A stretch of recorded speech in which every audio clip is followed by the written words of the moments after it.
Hello दोस्तों। Okay jobs में मैं एक बार फिर से आप सबका स्वागत करता हूं। मैं हूं अरविंद कुमार, जो कि आपको मैथमेटिक्स में आज से कंपाउंड इंटरेस्ट टॉपिक आपका चालू करने वाला हूं। दोस्तों, इसके कंटिन्यू मैं आपको 4-5 पार्ट्स में सारा टॉपिक कंप्लीट कराऊंगा, जिसमें ये वाला क्लास आज का कंप्लीट कंपाउंड इंटरेस्ट का बेसिक और डेमो टाइप क्लास रिकॉर्ड कर रहा हूं। इसके बाद मैं क्वेश्चंस आपको लेने लग जाऊंगा। समथिंग में 50, 40, 50, 60 क्वेश्चंस आपको कंपाउंड इंटरेस्ट के पढ़ाने वाला हूं। उसके बाद मैं लास्ट में प्रॉब्लम क्लास का भी एक क्लास रखूंगा, लाइव क्लास। तो कंप्लीट चैप्टर आपको मिलने वाला है।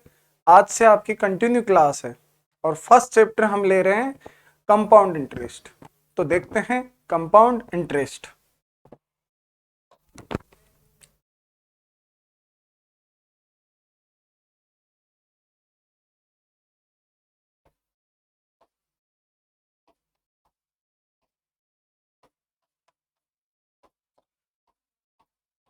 कंपाउंड इंटरेस्ट, चक्रवृद्धि ब्याज।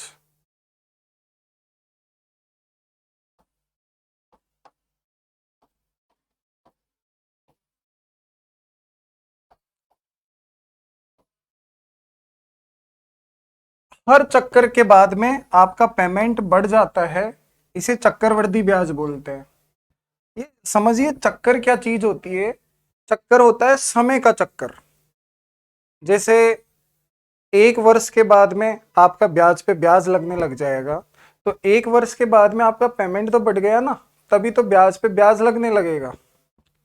ऐसे कहीं पे 6 माही हिसाब से चक्रवृद्धि ब्याज पे पैसा दिया होता है, तो उसमें 6 महीने के बाद पे ब्याज बनने लग जाता है। यानी कि 6 महीने के बाद में आपको जाके हिसाब करवाना है और ब्याज पे ब्याज 6 महीने के बाद लगने लग जाएगा। फिर अगले 6 महीने के बाद फिर चक्कर खत्म, फिर अगले 6 महीने के बाद फिर चक्कर खत्म।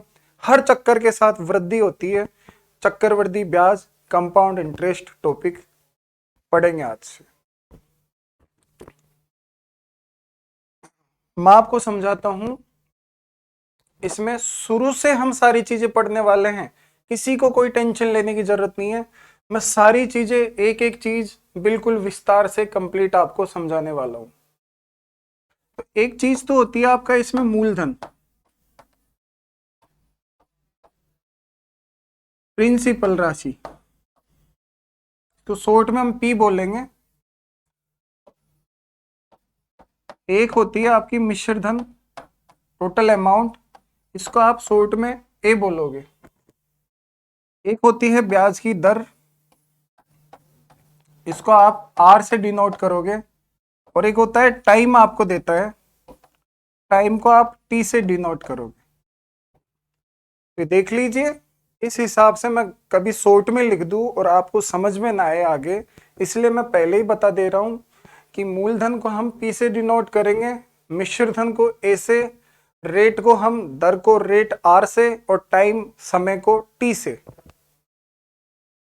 मूलधन जो धनराशि उधार दी जाती है या उधार ली जाती है, उस धनराशि को हम बोलेंगे मूलधन।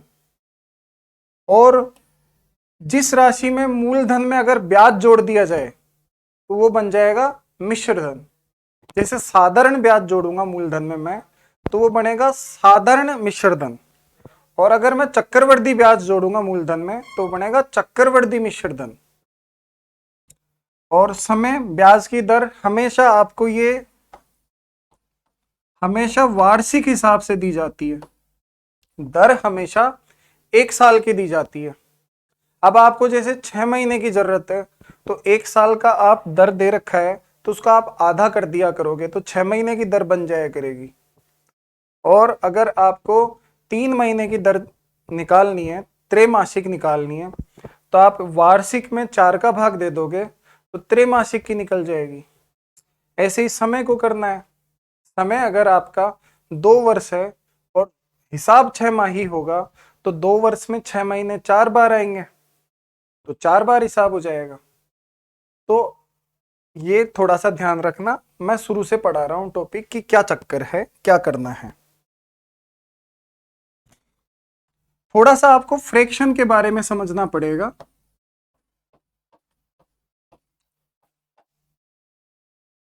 फ्रैक्शन।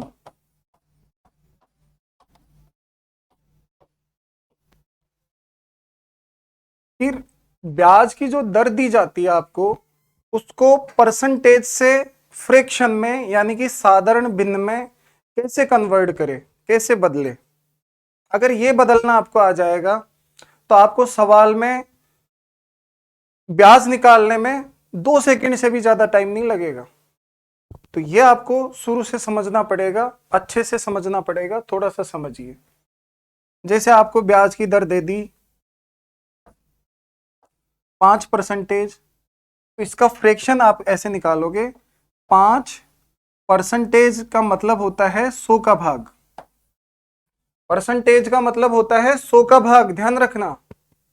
और 5 को और 100 को आप काट दोगे तो 5 से एक बार और 5 से 20 बार कटेगा, तो आपका 5% का फ्रैक्शन बन गया है 1/20। 5% को साधारण भिन्न में बदलो तो वो भिन्न हो जाती है 1/20। जैसे एक और देखिए, 10% आपको निकालना है फ्रैक्शन, तो 10 और परसेंटेज का मतलब होता है 100 का भाग। परसेंटेज का मतलब होता है 100 का भाग, और अगर आपको 0 से 0 काट दोगे तो आपका फ्रैक्शन आ जाएगा 1/10, 1/10। तो इस तरीके से अगर आप परसेंटेज को भिन्न में बदलना सीख गए तो आपको बहुत आसानी होगी ब्याज निकालने में।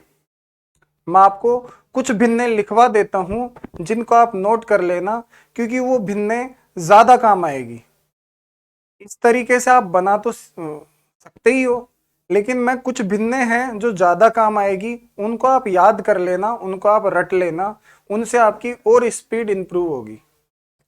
देखो मैं कुछ भिन्ने लिखवा देता हूं। जैसे 1% मतलब होता है 1/100, और 2% मतलब होगा 1/50। उसी फ्रैक्शन में बदल रहा हूं कुछ मेन।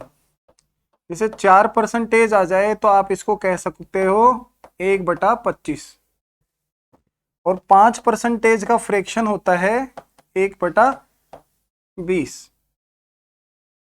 और जैसे खास लिखवा रहा हूं, 10% फ्रैक्शन आ जाए तो इसका होता है 1/10, और 20% का फ्रैक्शन होता है 1/5, और 25% आ जाए अगर, तो 25% का फ्रैक्शन होता है 1/4। और जैसे 50% आ जाए आपके, तो 50% का फ्रैक्शन होता है 1/2। और 100% का तो आप समझ ही गए होंगे, इसका वैल्यू होता है 1 यूनिट। 100% मीन्स 100/100, और कट के आ जाएगा 1। तो ये तो वो थे जो आपको डायरेक्ट याद कर लेने हैं।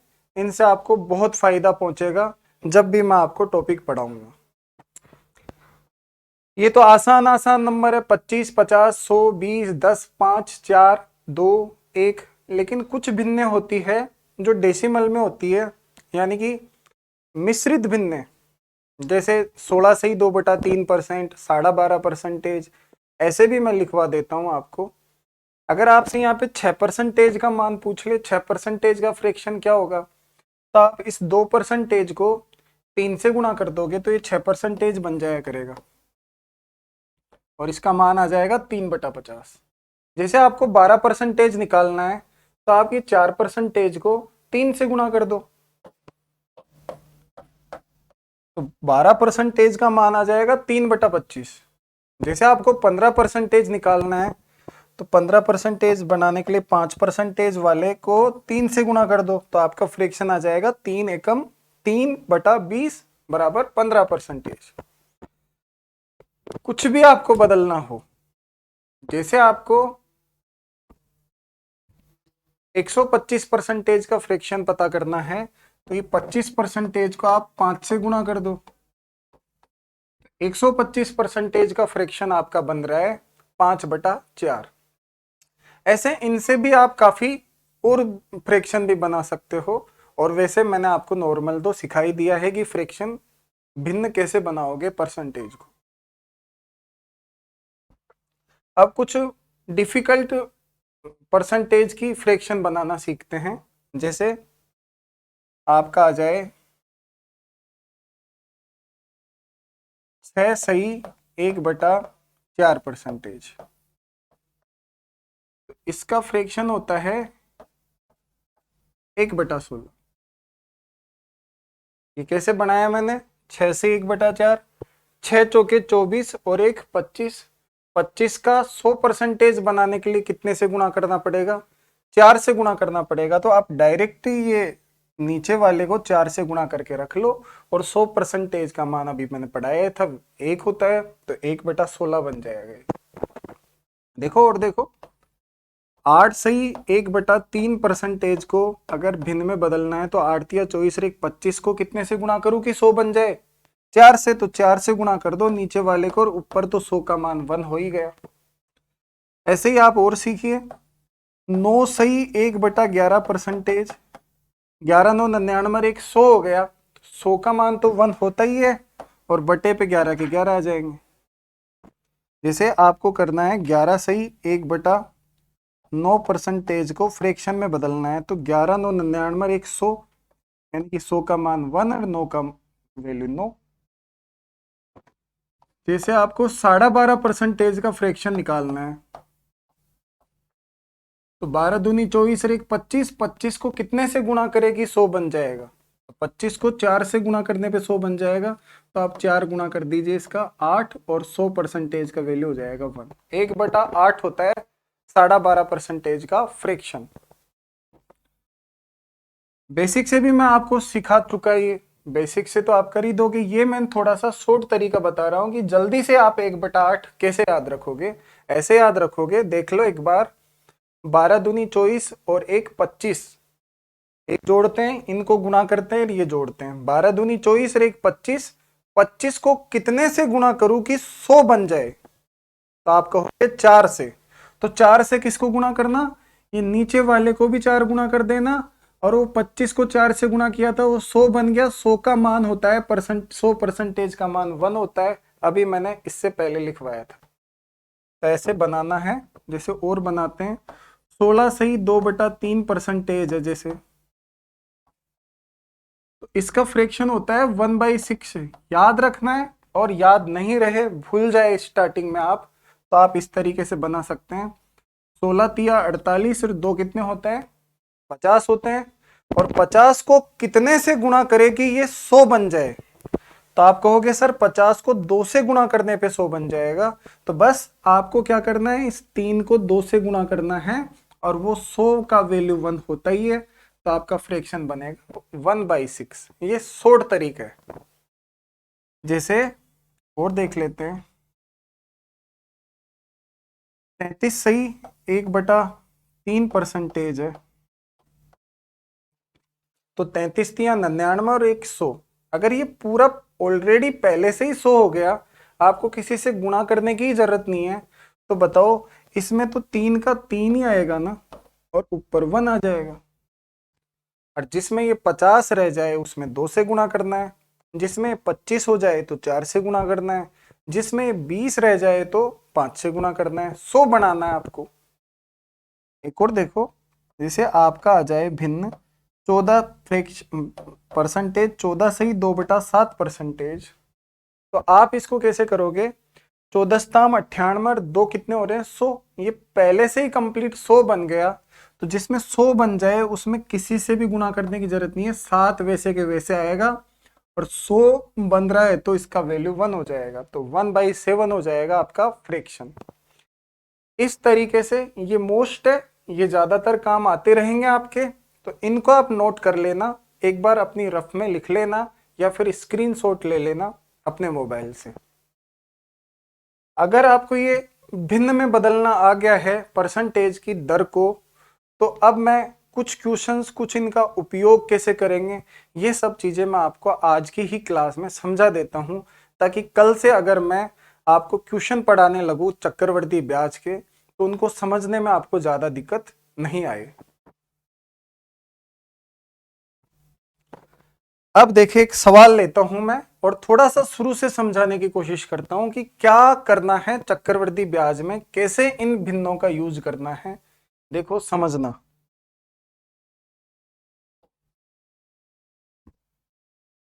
देखिए अगर आपको अगर आपको दर दे दी जाए 20%, अगर आपको दर 20% दे दी जाए और इससे हमसे सवाल यूं पूछा जाए कि टाइम दे दिया, तो रेट दे दिया आपको, टाइम दे दिया जाए 2 वर्ष, और इस तरीके से हमसे कोई सवाल पूछे जिसमें मूलधन कुछ दे देगा, ब्याज कुछ दे देगा, कुछ भी दे दे, अभी हम स्टार्टिंग से पढ़ रहे हैं तो अभी हम दर का यूज समझ रहे हैं और टाइम का यूज समझ रहे हैं कि इनको सेट कैसे करना है, इनको कैसे समझना है, अभी तक यही समझ रहे हैं। और इसको अच्छे से समझ लोगे तो चीजें बहुत अच्छी हो जाएगी, यकीन मानो आप। देखो अब मैंने अभी पढ़ाया था उस हिसाब से बताओ कि 20% का फ्रैक्शन क्या पढ़ा था आपने, 1/5। 20% का फ्रैक्शन होता है 1/5, यह आपका भिन्न हो गया 1/5। और 2 वर्ष का हमको चक्रवृद्धि ब्याज पे सेट करना है, ये कि कैसे आप लेके आओगे इसको। तो एक तरीका, दो तरीका, 3 तरीके, जितने भी तरीके पॉसिबल हो सकते हैं चक्रवृद्धि ब्याज में, हम टोटल चीजों को कंप्लीट बेसिक से समझेंगे। हम एक भी कमी नहीं छोड़ने वाले कि कुछ भी बच जाए, सारा चीज मैं आपका कंप्लीट करवा के रिकॉर्ड कर रहा हूं, एक एक चीज जो भी है।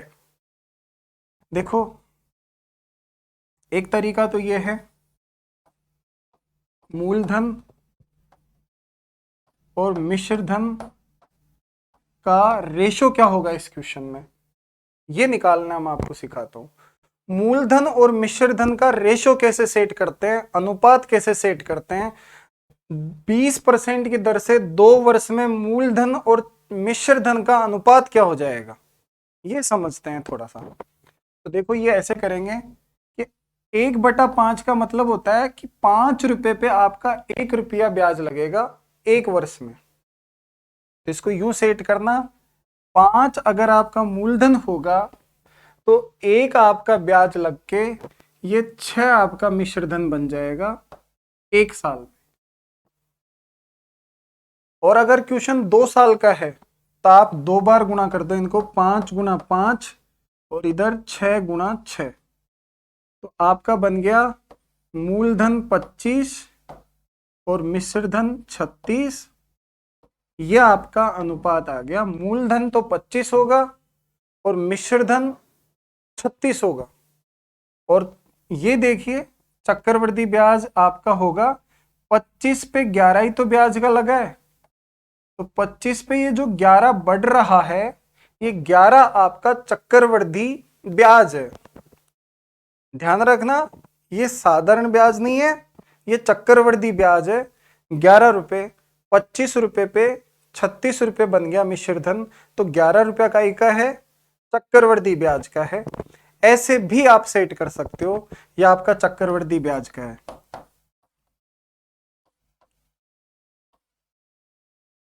पहला तरीका, इस तरीके से सोच सकते हो। पहली बात, जितने भी पॉसिबल तरीके हो सकते हैं मैं उतने तरीके आपको बताने की कोशिश करूंगा।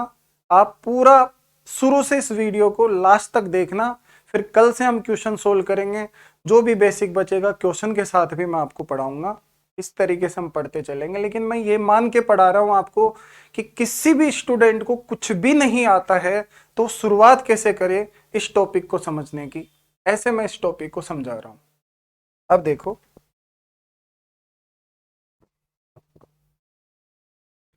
यही क्वेश्चन है, रेट आपकी वही 20% है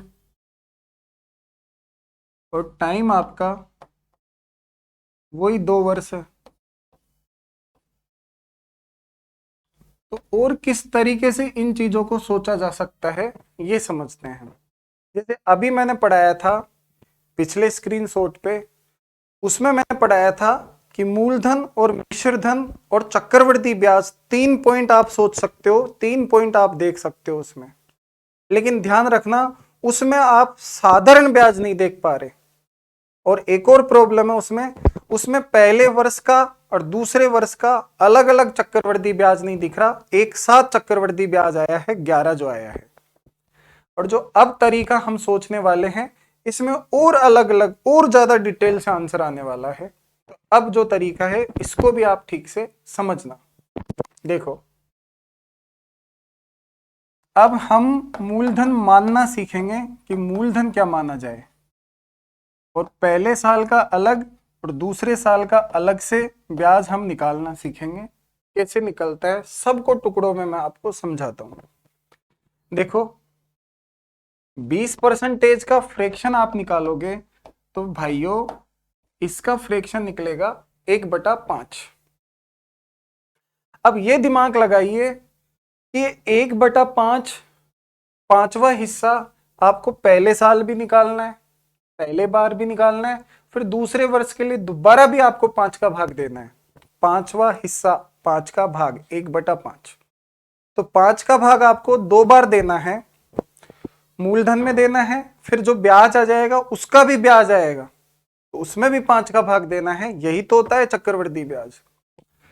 तो 2 बार आपका 5 का भाग लगना चाहिए, तो 2 बार ही आप 5 मान लोगे, तो 5 गुणा 5 2 बार आपको 5 मानना है, तो मूलधन आपका 25 होएगा। याद करो, उसमें भी पिछला तरीका में भी मैंने मूलधन आपका 25 ही किया है, 5 × 5, तो वही इसमें लगेगा 5 × 5, मूलधन 25 मान लो। मानना है, अभी हम शुरू नहीं किए हैं चक्रवृद्धि ब्याज को, अभी चक्रवृद्धि ब्याज का बेसिक चल रहा है, बिल्कुल बेसिक से समझ रहे हैं कि इसको 25 क्यों माना।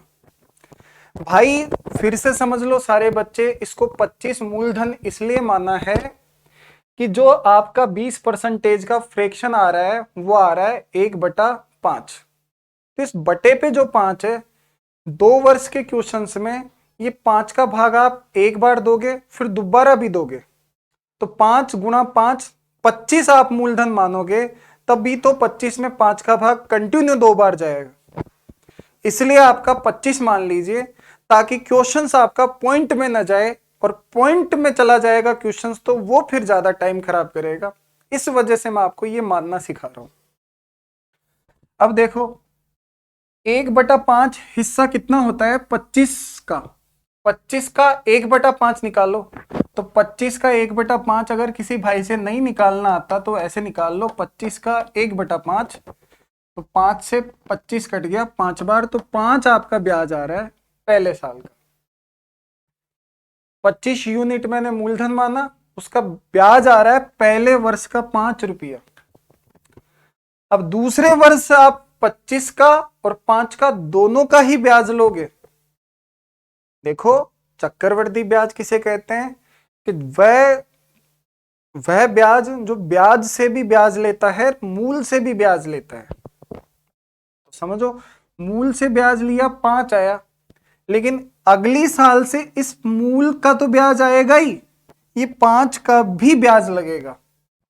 यही चक्रवृद्धि ब्याज की परंपरा है। समझिए, ये 1/5 निकालना है ना, तो 25 का तो निकलेगा ही निकलेगा अगली साल। 25 का 1/5 अभी निकाला है 5 होता है, और इस 5 को भी 1/5 से गुणा करो, 5 का 1/5 1 होता है, तो 1 रुपया ब्याज आपका एक्स्ट्रा और आएगा अगली साल।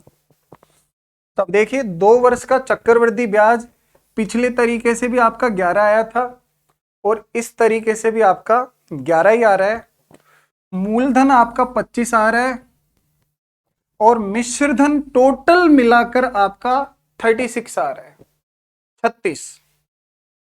तो टोटल मिश्रधन तो आपका 36 हो रहा है, और चक्रवृद्धि ब्याज आपका 11 हो रहा है, और 25 आपका मूलधन हो रहा है। और मेन चीज क्या देखनी है इसमें कि पहले वर्ष का चक्रवृद्धि ब्याज कितना आ रहा है, 5 रुपया। सॉरी, 5 रुपया नहीं है, ये मैंने मेरी तरफ से माना है, तो ये 5 यूनिट है, 5 इकाई या 5x। दूसरे वर्ष का ब्याज कितना यूनिट आ रहा है, 5 प्लस 1 रुपया और 5 रुपया तो ये 25 से मिल गया, और ये 1 रुपया मिला है इस 5 यूनिट से मिला है 1 रुपया ब्याज। तो दूसरे वर्ष का, केवल दूसरे वर्ष का ब्याज आया है 6 यूनिट, और दोनों वर्ष का ब्याज मिलाकर आया है 11 यूनिट। पहले वाला तरीका जो हमने किया था उसमें पहले दूसरे वर्ष का दोनों का मिलाकर आया था, 2 वर्ष का आया था 11 यूनिट, और बाकी चीजें हमको पता नहीं चली थी। एक और चीज, इसमें ये 5 जो ब्याज आ रहे हैं, ये 5 ये भी मूलधन से मिला ब्याज है, और ये वाला 5 भी मूलधन से मिला हुआ ब्याज है। तो जो ब्याज मूलधन से मिलता है उसे साधारण ब्याज कहते हैं। तो ध्यान रखना, ये लाइन में जो ब्याज आता है, तीसरे साल का भी 5 आएगा, चौथे साल का भी 5 आएगा।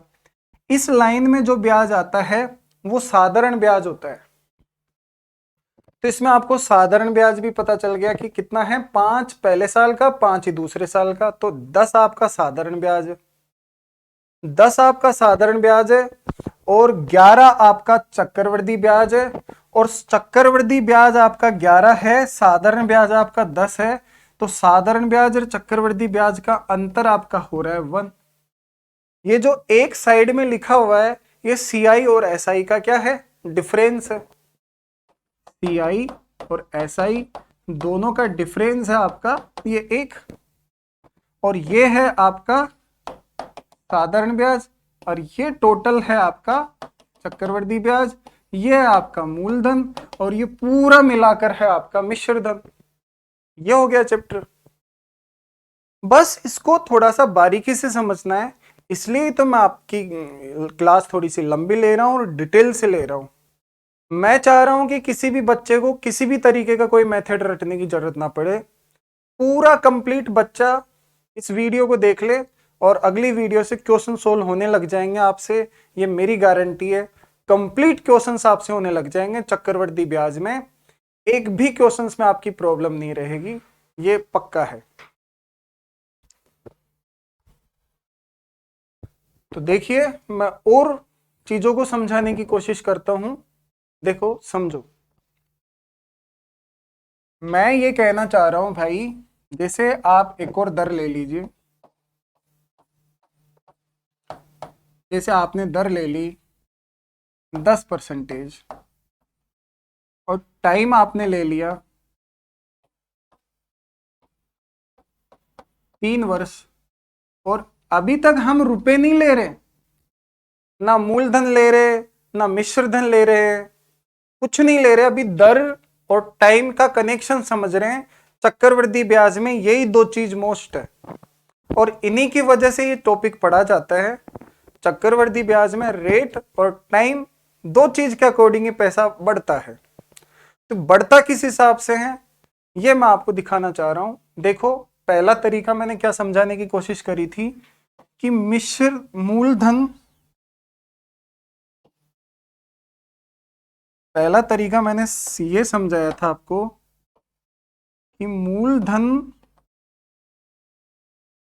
और मिश्र धन का रेशियो कैसे सेट होता है। अनुपात मूलधन और मिश्र धन का इन दोनों से ही सेट हो जाता है, फिर पैसा आपका जितना है उतने हिसाब से उतना हो जाएगा। पहले अगर अनुपात सेट करना सीख गए तो आप समझिए टॉपिक कंप्लीट हो गया, समझ गए आप टॉपिक।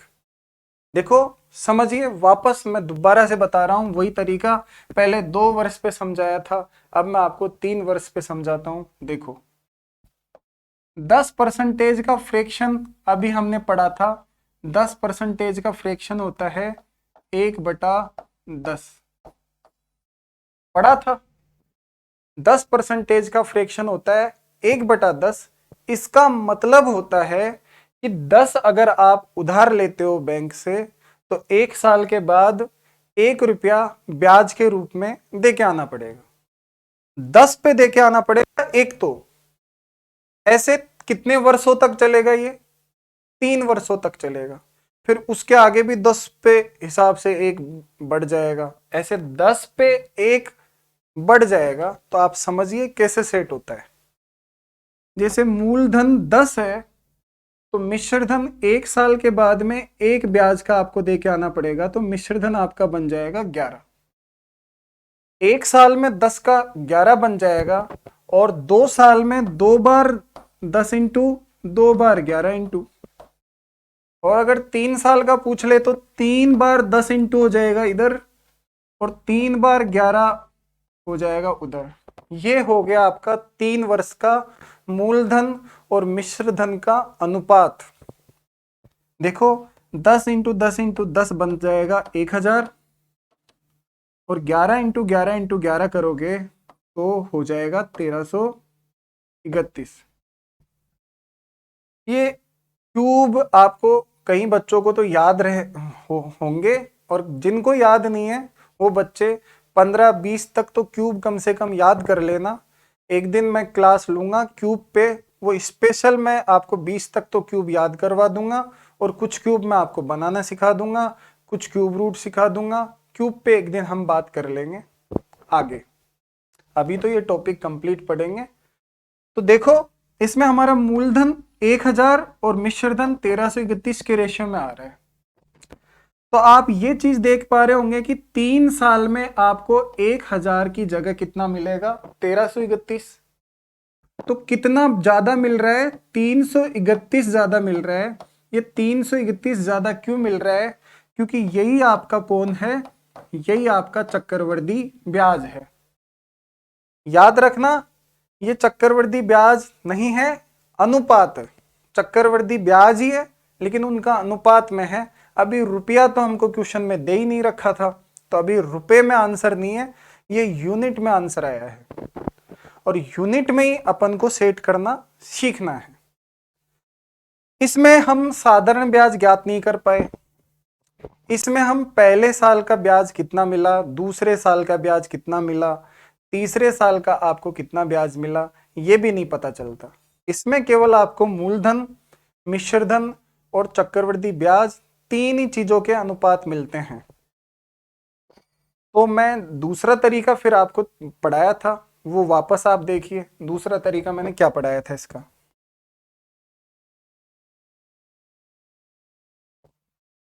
बात ये थी कि रेट आपकी इसमें मैंने लिखी थी 10%, और टाइम मैंने आपको दिया था 3 वर्ष। सीखिए 10% का फ्रैक्शन आपने पहले भी 1/10 बताया था, 1/10, यही था क्वेश्चन। अब हम कर रहे हैं और ज्यादा बेसिक से खोलने की कोशिश कर रहे हैं इनको। तो वापस आपको इस तरीके से करने के लिए मूलधन आपको मानना पड़ेगा। तो मूलधन मानना इस तरीके से कि पहला, दूसरा और तीसरा तीनों वर्षों का ब्याज विदाउट पॉइंट के निकल जाए, विदाउट दशमलव के निकल जाए, विदाउट डेसिमल, कोई डेसिमल ना आए। यानी कि ये 10 का भाग पहले बार भी पूरा कंप्लीट चला जाए, फिर दूसरी बार भी इसमें 10 का भाग देंगे तो दोबारा भी चला जाए, और तीसरी बार भी तीसरे साल का ब्याज लाने के लिए मैं 10 का भाग दूंगा तो तीसरी साल भी 10 का भाग लग जाए। यानी कि 10 का भाग 3 बार कंटिन्यू जाना चाहिए। तो 10 इंटू 10 इंटू 10, 3 बार 10 आप मान लीजिए। तो 3 बार 10 मतलब 10 इंटू 10 इंटू 10 आपका बन जाएगा मूलधन 1000 यूनिट। आपका मूलधन हो जाएगा 1000 यूनिट। और अब बहुत आसान, आप खुद चेक कीजिए, अगर आप इसमें 10 का भाग देते हैं तो पहले साल का ब्याज आपको मिलेगा 100 यूनिट। अब याद रखना दूसरी साल 100 पे ब्याज नहीं लगेगा, 1000 पे और 100 पे दोनों पे ब्याज लगेगा। 1000 पे भी ब्याज लगेगा और 100 से भी आप ब्याज लोगे। एक भी इंच पैसा नहीं छोड़ना किसी के पास, कंप्लीट ब्याज का भी ब्याज लेना है, तभी आपका सही से चक्रवृद्धि ब्याज निकलेगा। तो देखिए 10 का भाग आप 1000 में तो दोगे तो 100 आएगा, और इस 100 में भी दोगे आप 10 का भाग तो 10 रुपया आपको, 10 यूनिट आपका ब्याज और आएगा। तो आपका टोटल ब्याज होगा 110 यूनिट, और ये बढ़कर आपका टोटल मिश्रधन बन जाएगा 1210 यूनिट। अब याद रखना, ये चारों जगह से ब्याज मिलेगा आपको अगली साल। ये भी आपको कमाई देगा, यहां से भी आपको इनकम होगी, यहां से भी आपको इनकम होगी, और यहां से भी इनकम होगी। चारों जगह से आपको इनकम होगी। देखो, अगली साल अगर आपको निकालना है तो 10 का भाग 1000 में दोगे तो आपको 100 ब्याज तो 1000 से मिल जाएगा। 10 का भाग इसमें दोगे तो 10 ब्याज आपको फर्स्ट जगह से मिल जाएगा, और 10 का भाग आप इसमें दोगे तो 10 ब्याज आपको यहां से मिल जाएगा। 10 का भाग आप 10 में दोगे तो 1 ब्याज आपको मिल जाएगा यहाँ पे। तो इन चारों जगह से 4 जगह पे ब्याज आएगा। और अगर आपसे चौथे साल का भी ब्याज पूछ ले तो ध्यान रखना, चौथे साल आप 8 जगह से ब्याज निकालोगे। 8 जगह है, 1 2 3 4 5 6 7 और 8। अगर चौथे साल का ब्याज आपसे पूछ ले तो 8 जगह पे ब्याज आएगा। पांचवें साल का पूछ ले तो 8 8 ये 16 जगह से ब्याज आएगा। इसलिए समझना, 5 वर्ष का 4 वर्ष का क्वेश्चंस आपसे इस तरीके का कभी नहीं पूछेगा, क्योंकि इस तरीके से अगर 5 वर्ष का 6 वर्ष का 4 वर्ष का क्वेश्चन पूछता है, 4 वर्ष तक तो पूछ लेगा, लेकिन 5 और 6 वर्ष का इसलिए नहीं पूछता क्योंकि इतना हिसाब करने में हमको 4-5 मिनट या ज्यादा मिनट का समय लग सकता है। एग्जाम में आपसे ऐसा ही क्वेश्चन पूछेगा जिसमें 1 मिनट या उससे कम समय का टाइम लगे, तो हमको 3 वर्ष तक तो, ज्यादा से ज्यादा 4 वर्ष तक अच्छे से अभ्यास करना है। तो देखो 3 वर्ष में ये निकल रहा है। आपको मैंने अभी पढ़ाया था, मूलधन 1000 आया था उसमें, इसमें भी देख लो 1000 आ रहा है। मिश्रधन उसमें 1331 आया था 3 साल का, तो देख लो इसमें भी 1000, 1100, 1200, 1300, 10, 1320, 1330 और 1 1331। देख लो इसमें भी मिश्रधन आपका 1331 आ रहा है, उसमें भी आपका 1331 आया था। और तीनों वर्ष का ब्याज, चक्रवृद्धि ब्याज 331 आ रहा है, उसमें भी 331 आया था। तो उससे हमें 3 ही चीजें मिली थी, तीनों चीजें इससे तो मिल ही गई। एक्स्ट्रा क्या मिला? एक्स्ट्रा ये मिला कि पहले वर्ष का चक्रवृद्धि ब्याज कितना आ रहा है 100, उसमें ये पता नहीं चला था। दूसरे वर्ष का चक्रवृद्धि ब्याज कितना आ रहा है 110, उसमें ये आपको पता नहीं चला था। तीसरे वर्ष का चक्रवृद्धि ब्याज आ रहा है 121, उस वाले तरीके में ये भी पता नहीं चला था। और एक्स्ट्रा बात, साधारण ब्याज भी उसमें पता नहीं चला था, इसमें साधारण ब्याज भी आपको क्लियर पता चल रहा है। मूलधन से जो ब्याज मिलता है उसको साधारण ब्याज बोलते हैं। तो 3 साल का साधारण ब्याज कितना आया 300। और साधारण ब्याज और चक्रवृद्धि ब्याज का अंतर पूछ ले तो ये साइड में आपका 31 जो है, ये सीआई और एसआई का अंतर है। यही आपको समझाना था। आप इस वीडियो को दोबारा से देखना, अगर ये बात समझ में ना आए तो दोबारा से देखना, चौथी बार देखना, बिल्कुल एक बार में आपको ये बात समझ में आ जाएगी। मैं बहुत अच्छे से डिटेल से समझा के सारी चीजें रिकॉर्ड कर रहा हूं। मैं ये बता दूं कि ये एक 300 आपका साधारण ब्याज है और ये कंप्लीट 331 आपका चक्रवृद्धि ब्याज है। तो ये 31 ही जो बच रहा है साइड में, ये चक्रवृद्धि ब्याज और साधारण ब्याज दोनों का डिफरेंस है। सीआई एसआई का अंतर काफी क्वेश्चंस में पूछा गया है, पिछली एग्जामों में सैकड़ों क्वेश्चंस आए हैं ऐसे जिसमें सीआई और एसआई का अंतर पूछा गया है। तो ध्यान रखना, इस तरीके से हमारी टोटल डिटेल होती है चक्रवृद्धि ब्याज की। मैं एक तरीके से अनुपात से और इनको समझाने की कोशिश कर देता हूं, फिर आपको फाइनली ये चीजें समझ में आ गई और आगे हम क्वेश्चंस की वीडियो बनाएंगे, देखना। एक और, अनुपात को रेशो से भी आप जमा सकते हो। कैसे जमाते हैं देखते हैं। अभी वाला ही क्वेश्चन ले लेते हैं जिसमें 10% तो आपके ब्याज की दर थी, 10% तो आपके ब्याज की दर थी और टाइम आपका था 3 वर्ष। 10% का फ्रैक्शन कर दोगे आप 1/10 और देखते हैं कि क्या चीजें आती है। देखिए क्या चीजें आती है, समझिए।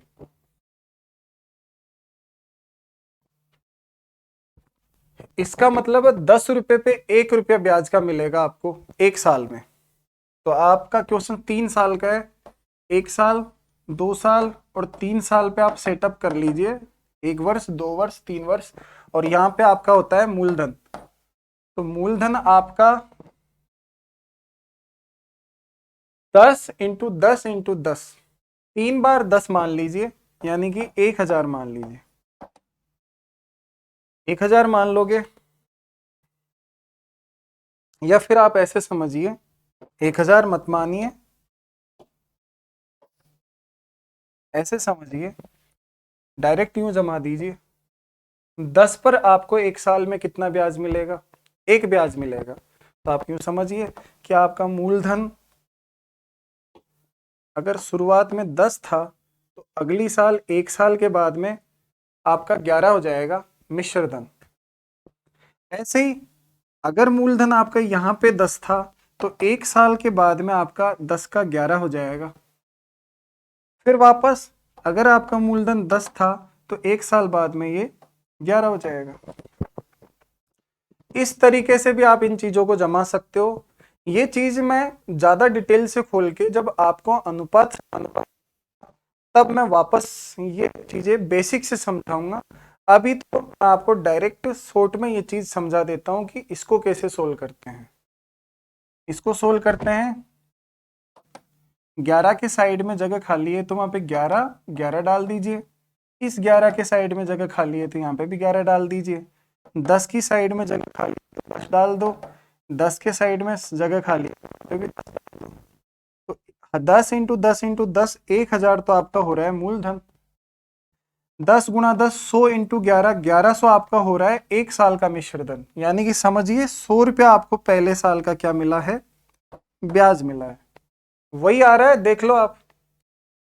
और 11 × 11 121 × 10 करोगे तो आपका हो जाएगा 1210। यानी कि समझिए यहां से यहां आपको 110 ज्यादा मिला है।